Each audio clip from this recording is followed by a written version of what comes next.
দর্শক আসসালামু আলাইকুম। দর্শক আজকে আমি চলে আসছি কোরবানির হাটে গাবতলী। তো প্রায় কোরবানির কিন্তু কাছাকাছি আমরা এই মুহূর্তে অবস্থান করছি। কোরবানির বাকি আর মাত্র 3 দিন।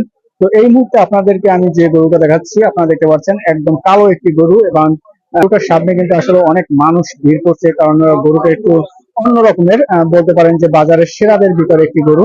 এবং এই গরুটার নাম হচ্ছে কালামানিক। এই কালামানিকটি কিন্তু চারো পাশে বাঁশ দিয়ে তারপরে কিন্তু রাখা হয়েছে। অন্য সব গরুকে যেভাবে রাখা হয় আসলে বাঁশ ছাড়া জাস্ট বেঁধে রাখে, কিন্তু এই কালো মানিককে কিন্তু তারা চারপাশে বাঁশ দিয়ে তারপরে কিন্তু তারা ব্যারিকেড দিয়ে তারপরে কিন্তু ঘর করে তারপরে রাখা হয়েছে সম্পূর্ণ আলাদা। কারণ এই কালামানিক আসলে একটি ভয়ঙ্কর একটি গরু এবং বিশাল আকৃতির একটি দেহের একটি গরু বলতে পারেন। এবং এই কালো মানিকের মুখে যে নাকের যে রিনটা, সেই রিনটাও কিন্তু অনেক বড়।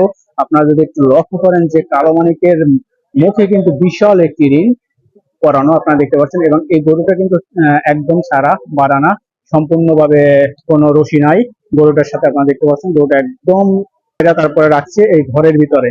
এবং এই গরুটার যে মূল্য এবং এই গরুটার যে দাম চাওয়া হচ্ছে আপনারা যদি একটু দেখেন, এই গরুটার দাম চাওয়া হচ্ছে, আপনাদেরকে যদি দেখাই, জামালপুরের গরু এবং নাম দেওয়া হয়েছে তার ব্ল্যাক ডায়মন্ড।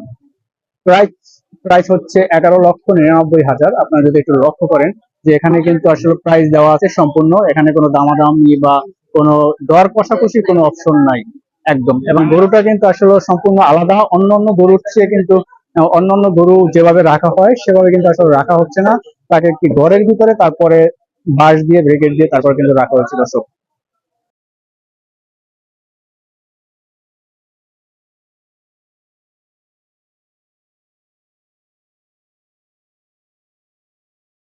দর্শক, এখানে যদি আপনারা একটু লক্ষ্য করেন তাহলে এই কালো মানিককে দেখার জন্য কিন্তু আসলে অনেক ছেলেমেয়েরা, অনেক মানুষ কিন্তু আসলে এখানে ভিড় করে আছে। আপনারা যদি একটু খেয়াল করেন, এই কালো মানিককে এক মুহূর্ত দেখার জন্য কিন্তু অনেক মানুষ অনেকক্ষণ ধরে অপেক্ষা করতেছে এবং দেখতেছে দর্শক। তো এই ছিল গাবতলী হাট থেকে কালো মানিককে নিয়ে আজকের ভিডিওতে। আপনারা যদি কিনতে চান তাহলে অবশ্যই যোগাযোগ করুন গাবতলীর বাজারে।